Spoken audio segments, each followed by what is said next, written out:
everyone! So today we're going to meet 5 very important men in Letterland.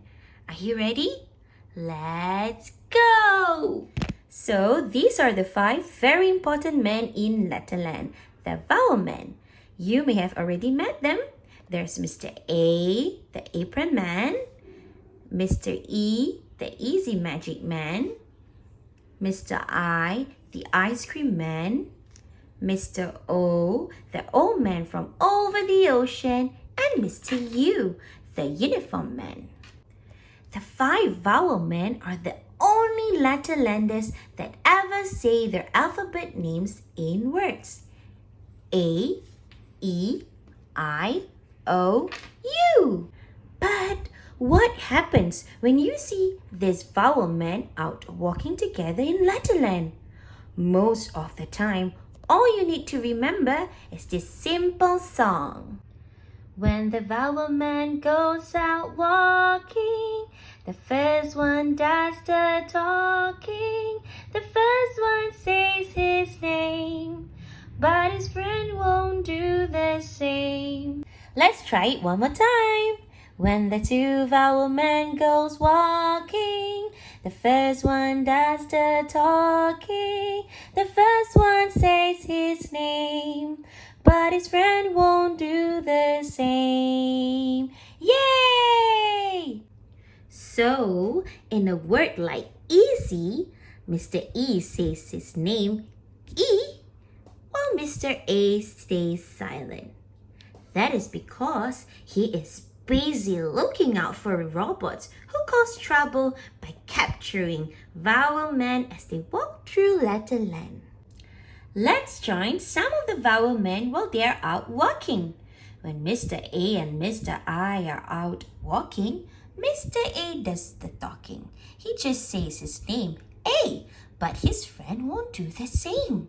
He's too busy being a lookout man on guard against the robots. Mr. A and Mr. I are out walking at the railway station. They like to watch the trains. They even like waiting to see trains when it's raining. It looks like some rain and hail are on the way.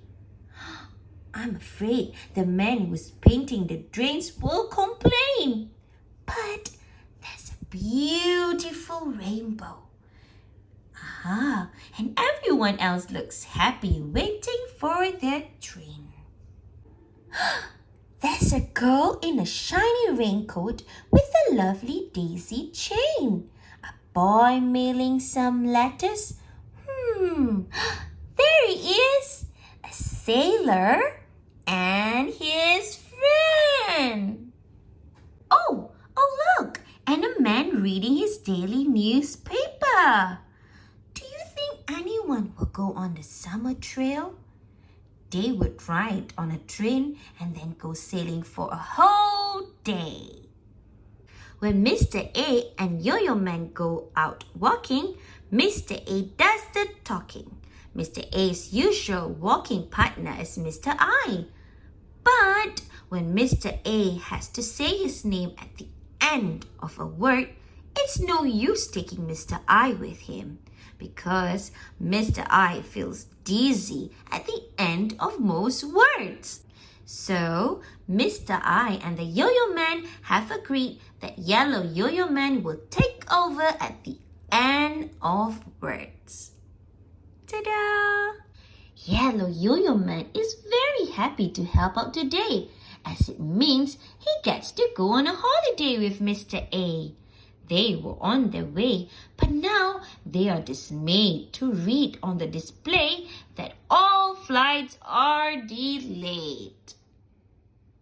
That means they will have to stay in the holding bay and keep themselves busy with wordplay. Can you spot Mr. A's wordplay book in the X-ray tray? Ta-da! When Mr. E and Mr. A go out walking, Mr. E usually does the talking. He just says his name, E, but his friend won't do the same. He's too busy looking out for, robots. Hey, Mr. E and Mr. A are out walking in the market. They each have a list of things to buy to eat. Can you find them some meat and some seafood? They would also like heaps of fruits and vegetables. Can you find them some peaches, some beans, and some peas? Mr. E would like to have some tea and some yeast because he can't resist a cheap deal. Mr. E would like to have some tea and some yeast because he can't resist a cheap deal. He has also seen some expensive gleaming bits, but luckily they are not within easy reach. Mr. A is pleased as he has spotted a neat pile of jeans by the heap of leaves. Where is it? There it is! And Mr. E is beaming as he dreams about the feast they will eat when they get home. What a treat! So friends, Mr. A and Mr. I out walking makes the sound A as in rain. While Mr. A and Yellow Yo-Yo Man also makes the sound A as in say. Last but not least, Mr. E and Mr. A out walking makes the sound E as in see. That's about it. See you next time. Bye-bye.